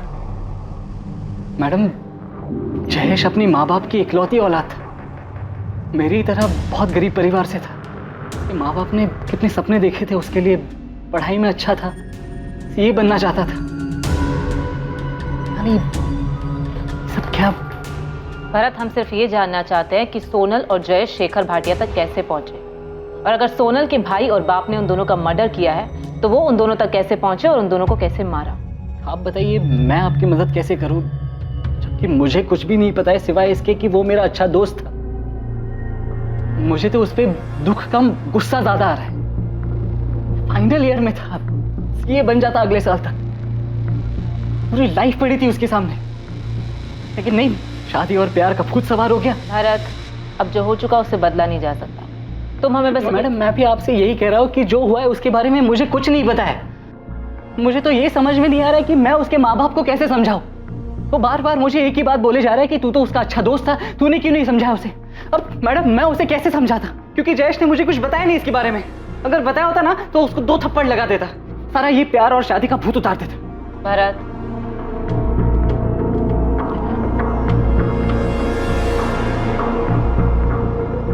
सॉरी मैडम, सॉरी मैडम, मुझे इसके बारे में और कुछ नहीं पता है। मैं इससे ज्यादा और आपकी मदद नहीं कर सकता। आपको लगता है कि आपने हमें बताया कि सोनल ने सूरत से फोन किया था और योगेश ने उसकी फ्रेंड नताशा से पता कर लिया कि वो अहमदाबाद में है, और हमने वहां किसी को बेचकर उसे मरवा दिया। अगर ऐसा है तो सबूत लाइए, केस बनाइए या कोर्ट में अर्जी दीजिए, फिर हमसे ये सवाल करना, और तब भी मेरा यही जवाब होगा कि हमने कुछ नहीं किया। तुम जाए, आपके पास टाइम होगा बेस करने के लिए, हमारे पास नहीं। चलो, अगर आप लोगों ने नहीं भी मारा तब भी ये जानना नहीं चाहेंगे कि सोनल को किसने मारा? ऐसा कैसे हो सकता कि एक बहन मारी जाती है और एक बेटी मारी जाती है, लेकिन भाई और बाप को कोई फर्क नहीं पड़ता? बचपन से लेकर आज तक मैंने उसकी सारी ख्वाहिशें पूरी की। जिस चीज पर हाथ रखा मैंने उसे ला कर दिया। अपने 18वें जन्मदिन पर मुझे उसने कहा कि पापा मुझे स्कूटर चाहिए। मैंने खुद न जाकर उसे स्कूटर ला कर दिया। आपने अपनी बेटी के लिए जो किया हर माँ बाप अपनी औलाद के लिए करता है, लेकिन इससे आपको अपनी बेटी को मारने का लाइसेंस नहीं मिल जाता, वो भी सिर्फ इसलिए क्योंकि वो अपनी पसंद के लड़के से शादी करना चाहती थी। उसने तो कर भी ली होगी शादी।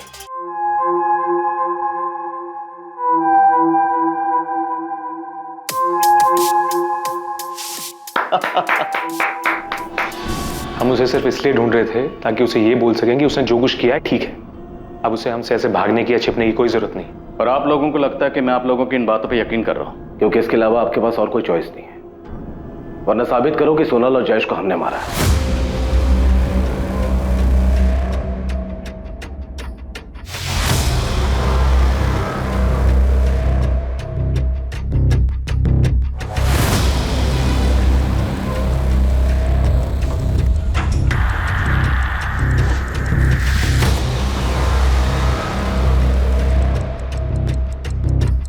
अमित, हम कब तक ऐसे भागते रहेंगे? भावना, बस कुछ दिन और। अमित, मुझे लगता है हमें यहाँ से कहीं दूर चले जाना चाहिए। अपने नाम बदल लेने चाहिए ताकि कोई हम तक पहुँच ही ना पाए।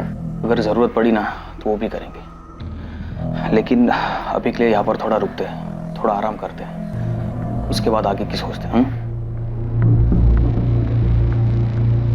आई एम सॉरी सर, मैं जानता हूँ आप लोग पुलिस ऑफिसर्स हैं और अपनी कार्यवाही कर रहे हैं, लेकिन मेरा काम यह है कि मेरे पास घर से भागे जो कपल्स आते हैं मैं उन्हें अपने यहाँ सुरक्षित रखूं और उन्हें गारंटी दूं कि उनकी डिटेल्स किसी को नहीं दी जाएगी। शेखर भाटिया, हमारे पास इन्फॉर्मेशन है कि सोनल और जयेश का मर्डर अमित और भावना ने किया।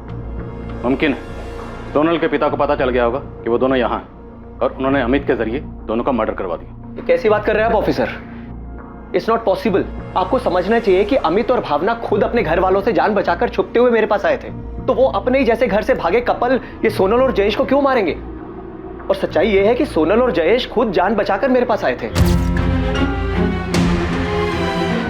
फिर मैंने सोनल और जयेश की शादी करवाई और खुद उनके साथ रजिस्ट्रार ऑफिस में जाके उनकी शादी को रजिस्टर करवाया था।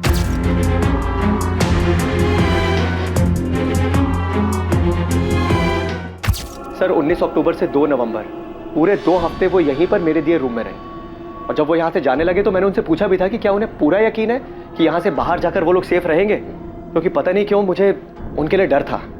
मेरी पापा से बात हुई है, वो जयेश से मिलना चाहते हैं, उन्हें हमारी शादी से कोई प्रॉब्लम नहीं है।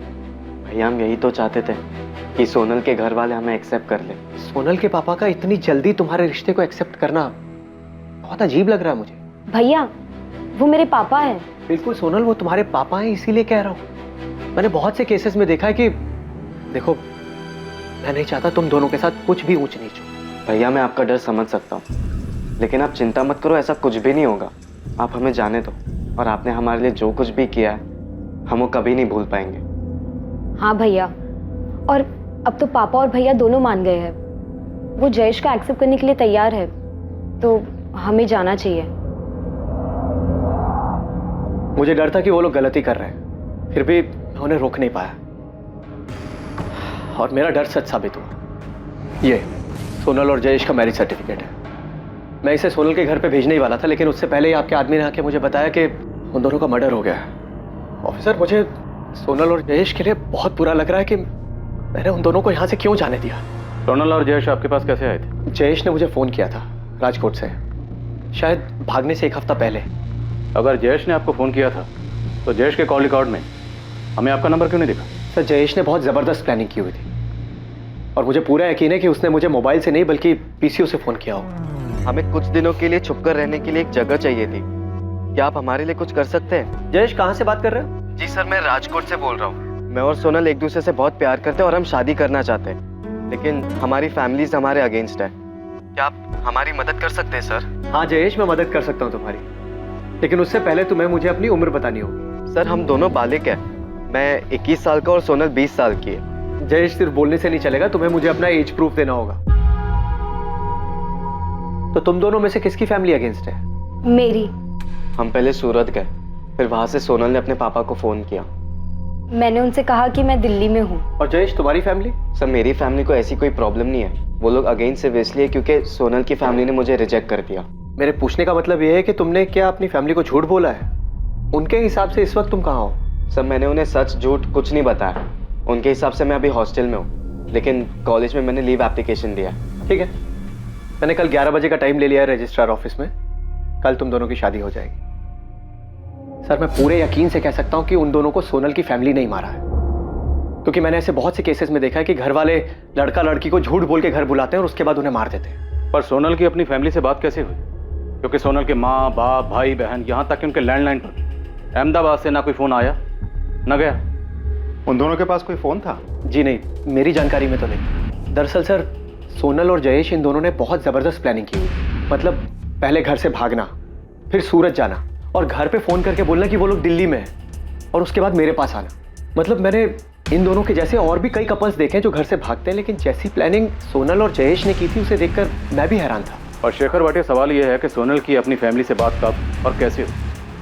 आपने बताया कि सोनल की फैमिली जयेश को एक्सेप्ट करने के लिए तैयार हो गई और वो दोनों राजकोट अपने घर वापस जा रहे थे। पता नहीं सर, जो उन दोनों ने मुझे बताया वो मैंने आप दोनों को बता दिया। शेखर भाटिया, आपको हमें अमित और भावना की डिटेल्स देनी ही होंगी।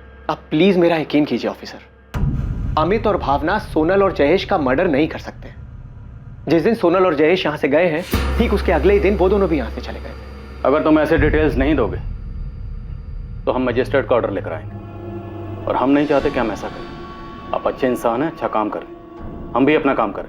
हमें किसी भी तरह से सोनल और जयेश के कातिल तक पहुंचना। अगर इन दोनों का कत्ल सोनल के बाप और भाई ने भी किया तब भी उनके खिलाफ हमें सबूत चाहिए होंगे। और हमारे पास पुख्ता इन्फॉर्मेशन है कि सोनल और जयेश के मर्डर में अमित और भावना शामिल हैं।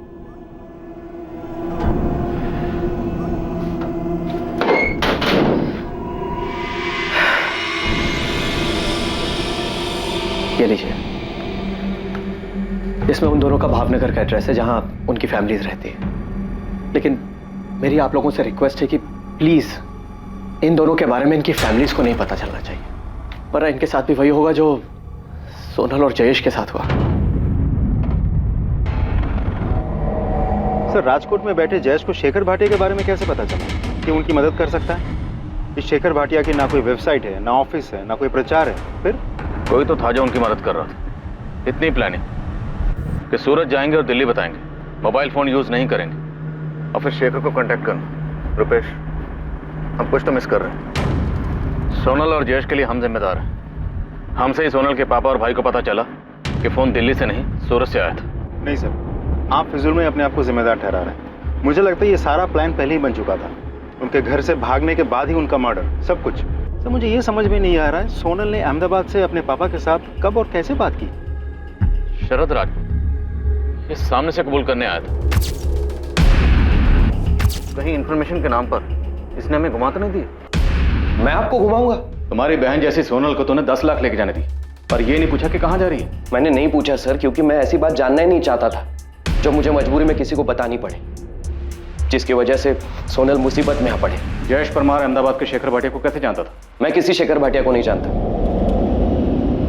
शेखर भाटिया ये कौन है? तुम्हारे जैसे घर से भागने वालों की मदद करते हैं। शादी, मैरिज सर्टिफिकेट से लेकर चुप कर रहने की जगह तक का इंतजाम कर देगा। फोन कर लेना इसे। नहीं मैम, मैं किसी शेखर भाटिया को नहीं जानती हूँ। मैम, मुझे भी नहीं पता कि ये कौन है। राजकोट में कोई है जिसने सोनल और जयेश की मदद की हो, जिसने उनका अहमदाबाद में शेखर भाटिया से कांटेक्ट करवाया हो?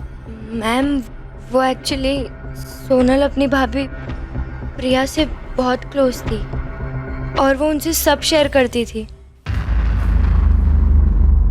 माँ, चाय। और मैम, हो सकता है कि प्रिया भाभी ने उसकी हेल्प की हो। हाँ मैम, पॉसिबल है कि मुझसे पता लगाने के बाद कि सोनल अहमदाबाद में है, योगेश भैया ने प्रिया भाभी से भी पूछा हो। सोनल कहाँ है प्रिया? मुझे नहीं पता, उसने मुझे कुछ बताया भी नहीं था और मुझे नहीं पता था वो इस तरह से घर छोड़ के भागने वाली है। अगर तुमने उसकी मदद की है तो इसमें कुछ गलत नहीं है, बस हमें अब उसे घर वापस ले आना चाहिए। तुम देख ही रही हो, मैं और पापा जयेश को एक्सेप्ट करने के लिए रेडी हैं। बोलो प्रिया, कहाँ है Sonal?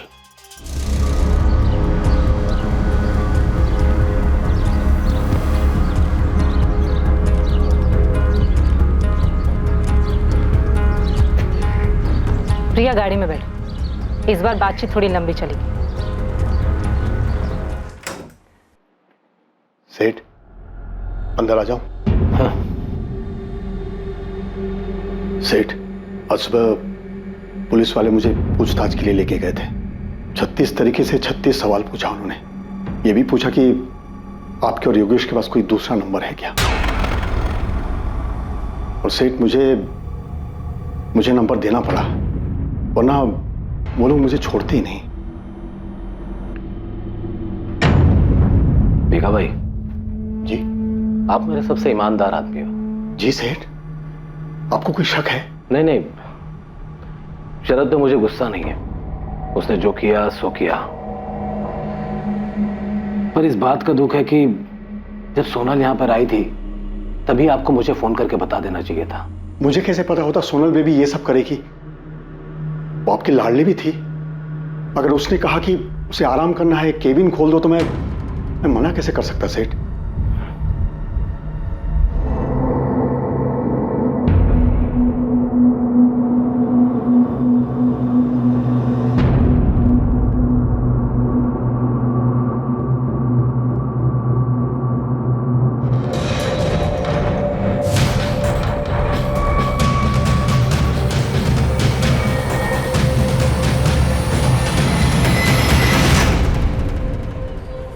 Truth, truth, dare.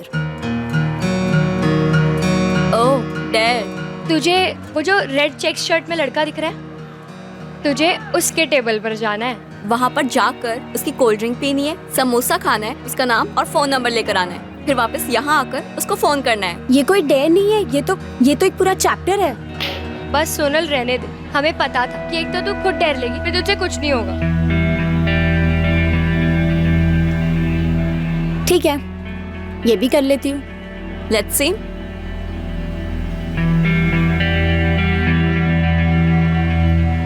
Hi, I am Sonal. अरे मैंने अपना नाम बताया, तुम भी बताओ। क्यों? क्योंकि मैं पूछ रही हूँ।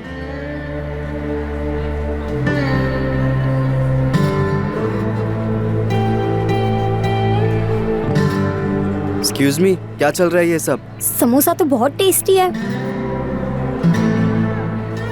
तुम जो ये अपना समझ के खा रही हो ना, इसके मैंने पैसे भरे, फ्री का नहीं है ये। एक काम करो, काउंटर पे जाओ, एक और कोल्ड ड्रिंक और समोसा ऑर्डर करो और सोनल का नाम ले लेना, तुमसे पैसे नहीं पूछेंगे। थैंक यू, बट नहीं चाहिए। तुम ये भी खा लो और ये भी पी लो। अरे अब हेलो, अब तक तो बेसिक इंट्रो भी नहीं हुआ, अपना नाम तो बताओ। क्यों बताऊं मैं तुम्हें अपना नाम? कौन हो तुम? अभी तो अंदर बताया, मेरा नाम सोनल है। अच्छा, एक्चुअली ना मुझे ना डेयर मिली थी, प्लीज अपना नाम और नंबर दे दो, वरना मेरी दोस्त ना मेरा जीना मुश्किल कर देंगे। मैं ना ही तुमको अपना नाम बता रहा हूँ और ना ही मैं तुमको अपना नंबर दूंगा। अरे प्लीज टेंशन मत लो, मैं तुम्हें क्रेडिट कार्ड बेचने के लिए फोन नहीं करूंगी, दे दो ना नंबर। समोसा और कोल्ड ड्रिंक तो तुमने देख लिया, नाम जयेश परमार और ये है उसका फोन नंबर।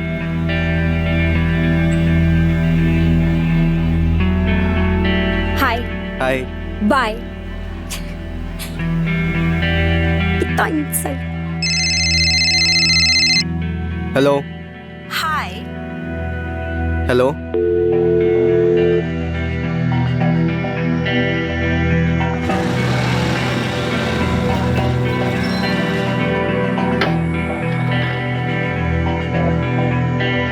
मैंने तुम्हें अपना फोन नंबर दिया तो तुम रोज रोज ऐसे कॉल करके परेशान करोगी? मैं तो सिर्फ हाय बोलने के लिए कॉल करती हूँ, अब तुम्हें हाय बोलना भी परेशानी लगती है? नहीं, पर हाय बोल के कॉल काट क्यों देती हो? क्योंकि मुझे सिर्फ उतना ही बोलना होता है।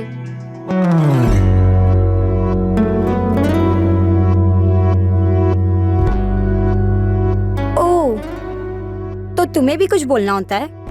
वैसे अगर बोलना हो तो तुम मुझे वापस फोन कर सकते हो, मेरा नंबर तो है ही तुम्हारे पास। एक रिश्ता जो मजाक से शुरू हुआ था बहुत जल्द प्यार की शक्ल ले चुका था। ऐसा प्यार जो ऊंच नीच या पैसा नहीं देखता था।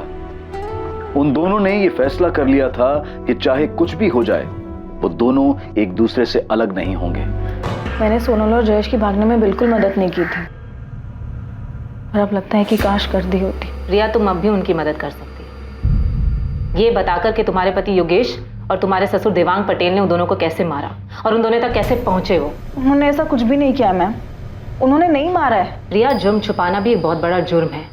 तुम मर्डरर को पता है मैम, लेकिन उन्होंने नहीं मारा है। तो फिर किसने किया है? किसके पास मोटिव था जयेश और सोनल को मारने का? जयेश के माँ बाप के पास, जिन्हें यह भी नहीं पता था कि उनका बेटा हॉस्टल में है या नहीं। प्रिया, मैं आखिरी बार पूछ रही हूँ, क्या सोनल उन्हें मिली? कैसे पहुंचे वो उस तक? नहीं मिली, ढूंढने पर भी नहीं मिली, और उन्होंने नहीं मारा है सोनल को। सर, योगेश और देवांग पटेल के बाकी के 2 नंबर्स भी हमने स्कैन किया, लेकिन कुछ मिला नहीं। किसी हिस्ट्री शीटर का नंबर नहीं, कोई सस्पिशियस एक्टिविटी नहीं। अहमदाबाद में किसी को कॉल किया? नहीं सर। ऐसा कैसे हो सकता रुपेश? कहीं हम गलत ट्रैक पर तो नहीं? ऐसा तो नहीं कि ये केस ऑनर किलिंग का है ही नहीं। सर, पारुल ने प्रिया से अलग अलग तरीके से सवाल किया, उसे डराई, धमकाई, इमोशनल करके भी सवाल पूछा। अब तक तो प्रिया को टूट जाना चाहिए था, लेकिन ऐसा कुछ हुआ नहीं। सर, अब भी ये सवाल बना हुआ है कि सोनल ने अहमदाबाद से कब और कैसे देवांग पटेल से बात की, जब देवांग पटेल ने उन्हें कहा कि वो उन्हें माफ कर चुके हैं और जयेश को भी अपनाना चाहते हैं। अब आप सलीके से पूछ रहे हैं तो बता देता हूँ। सोनल से मेरी आखिरी बार तब बात हुई थी जब उसने मुझे सूरत से फोन किया था। उसके बाद मेरी कोई बात ही नहीं हुई। हाँ, छोटी बहन थी मेरी, ढूंढ रहे थे उसे हम दोनों, जानना चाहते थे कहाँ है, कैसी है। उसे ऐसे घर छोड़ के नहीं भागना चाहिए था। बाप हूं मैं उसका, जल्लाद नहीं। प्यार करता था मैं उससे।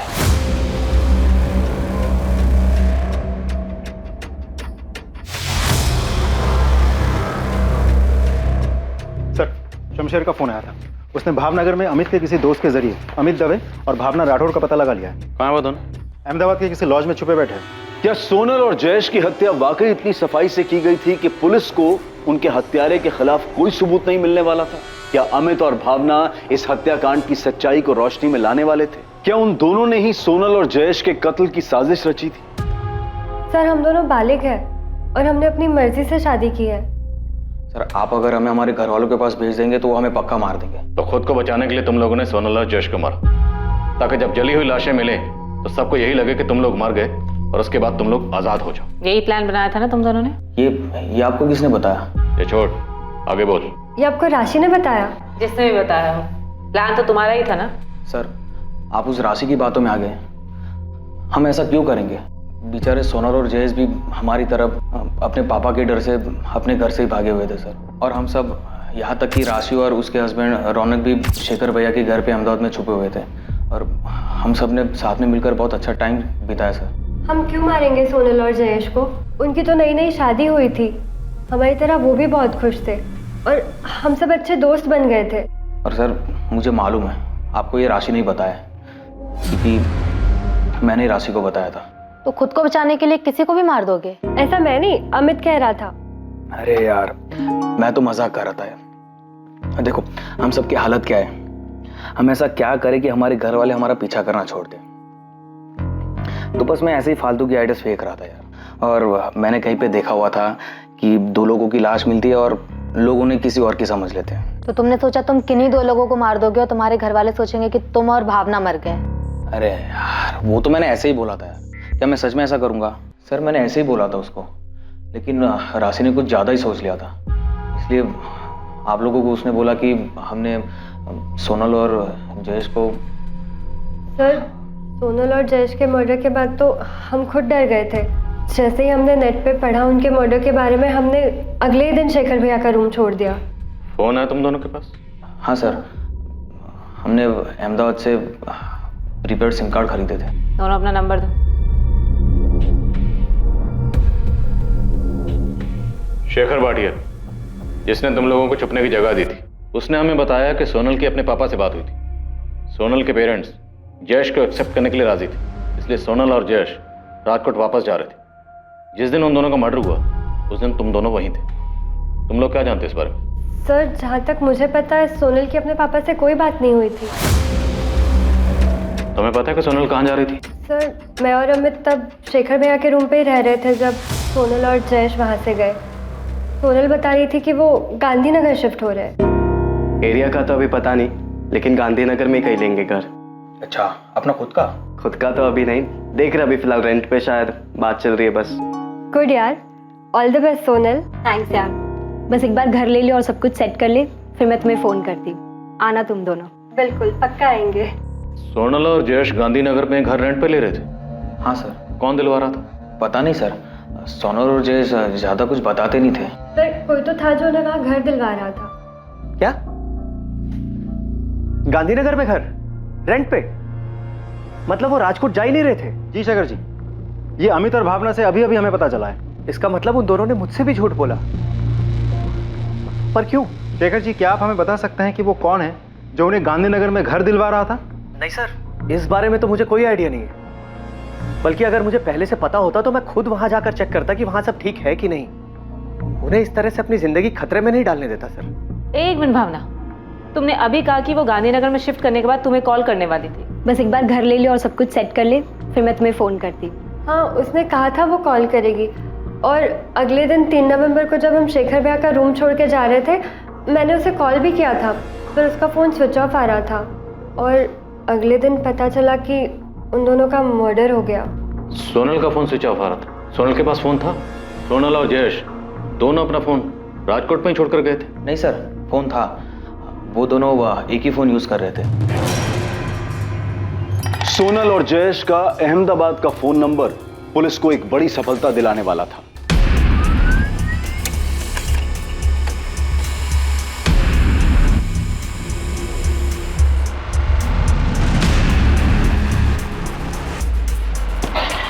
सर, उसके पास जो नंबर था वो जयेश परमार के नाम पर प्रीपेड सिम था। कॉल रिकॉर्ड से कुछ डिटेल? ये सर, लास्ट पेज पर है। उस रिकॉर्ड से हमें एक अहमदाबाद का नंबर मिला जिस पर रेगुलर बात हो रही थी। और अभी ये नंबर स्विच ऑफ? जी सर, डिटेल मंगवाई है, जल्दी आ जाएगी। अब ये नंबर ही इस केस की बिखरी कड़ियां जोड़ेगा। जितनी जल्दी हो सके इस नंबर की डिटेल्स मंगवाओ।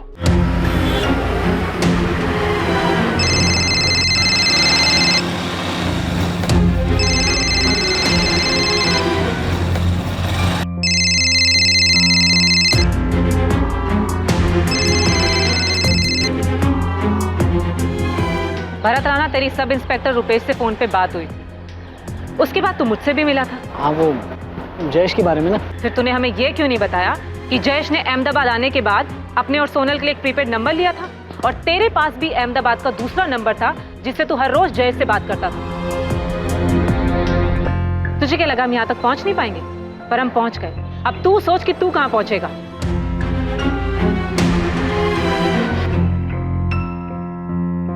भागने की सोचना भी मत, कोई चांस नहीं।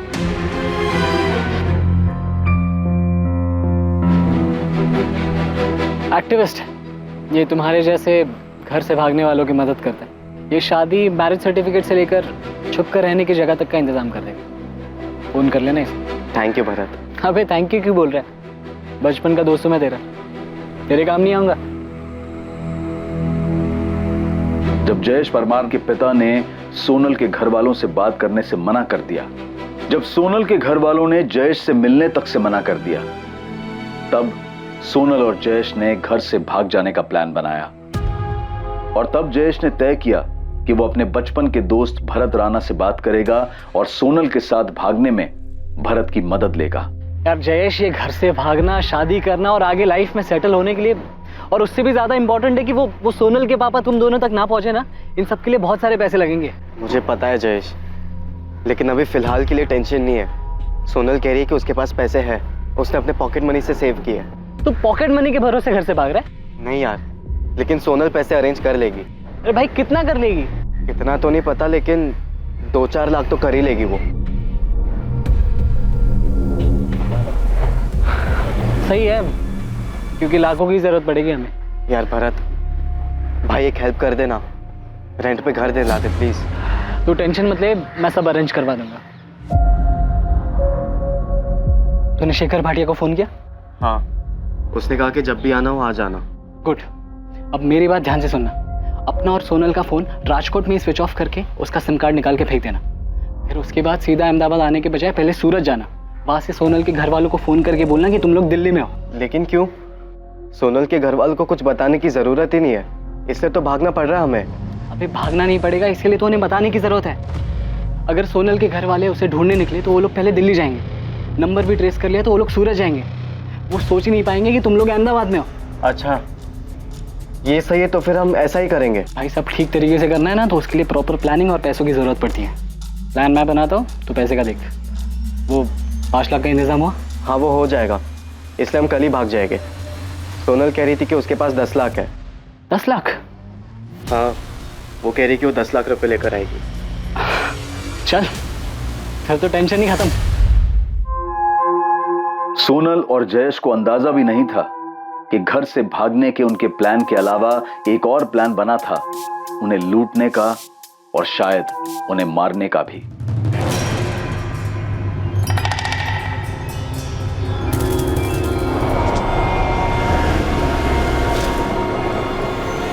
भरत, ये तो हमें कहाँ ले आया है?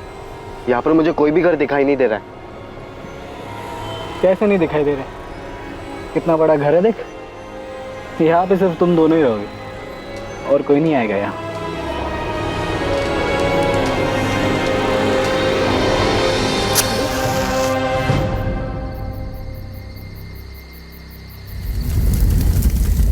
भरत राणा, ऐसा क्या हुआ था कि तू बचपन से मदद करने वाला दोस्त मसीहा से सीधा शैतान बन गया?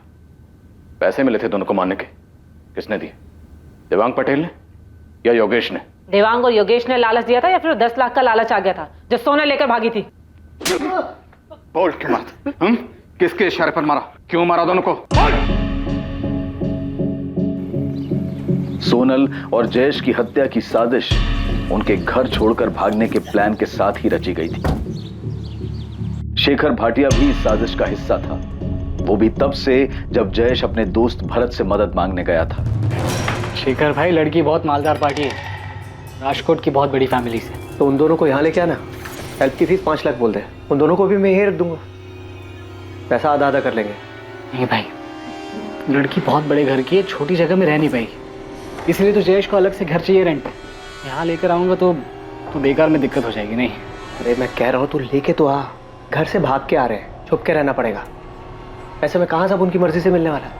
चिंता मत कर, तू लेके आ, देख लेंगे। ये तुम लोगों का बेड है और एक कबट। भरत, तूने मुझसे उस जगह के 5 लाख लिए, वो जगह 5 लाख की है। अबे सिर्फ जगह के पैसे नहीं लिए, शादी करवाई, रजिस्ट्रेशन करवाया, रहने को जगह दी है, सेफ्टी है, खर्चा होता है भाई उन सब चीज़ों में।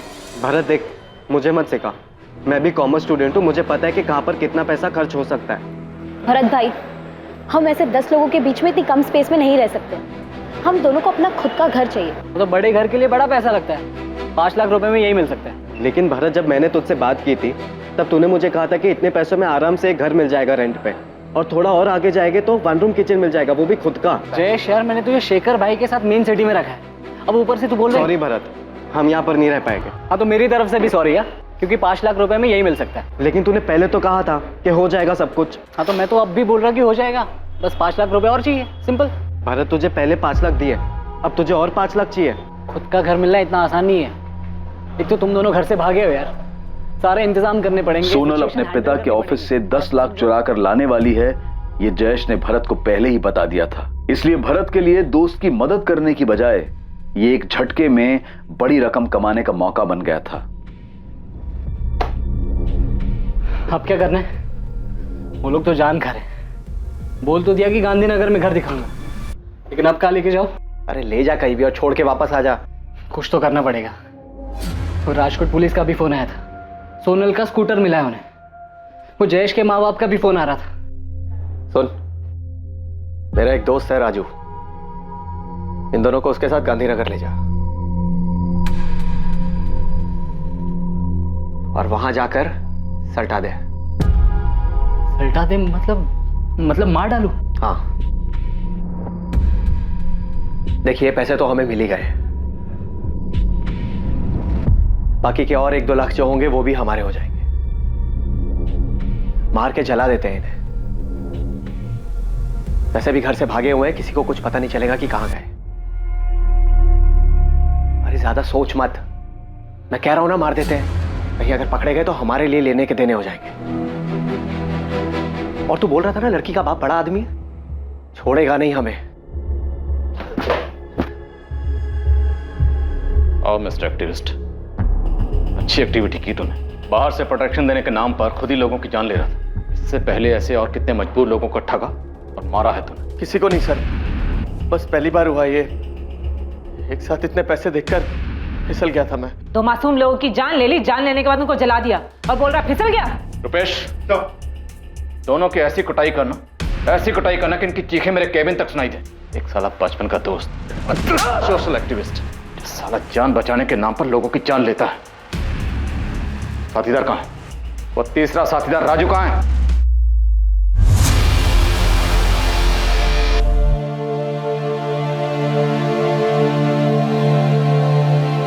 इस प्रेम कहानी में प्रेमियों का घर से भाग जाना तो था, पर ऑनर किलिंग यानी कि सम्मान के लिए की गई हत्या जैसा कुछ भी नहीं था। दो युवा प्रेमियों के परिवार वाले उनके घर से भाग जाने की प्लानिंग से अनजान थे।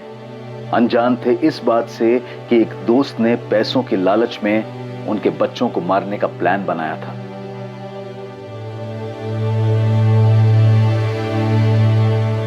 भरत राणा, शेखर भाटिया और राजू प्रजापति पर आईपीसी की धारा 302 के तहत हत्या और आईपीसी की धारा 201 के तहत सबूत मिटाने के लिए मुकदमा दर्ज हुआ है। भरत ने सोनल और जयेश की बॉडी से वो हर चीज निकाल ली जिससे उनकी पहचान हो सके, लेकिन सोनल की उंगली में मिली उस जली हुई अंगूठी ने उन्हें पहचान दिलाई। ठीक वैसे ही जैसे रूटीन चेकिंग में सोनल के स्कूटर ने इस मर्डर केस का खुलासा किया था। लालच और भरोसा, ये दोनों एक दूसरे के विपरीत गुण हैं। अपने किसी करीबी को देखकर भी पता लगाना मुश्किल है कि उसके मन में क्या चल रहा है। इसलिए जब भी किसी को अपनी जिंदगी, अपना पैसा या फिर कोई अहम जिम्मेदारी दें तो सतर्क रहें। अब मैं अनूप सोनी आपसे विदा लेता हूं।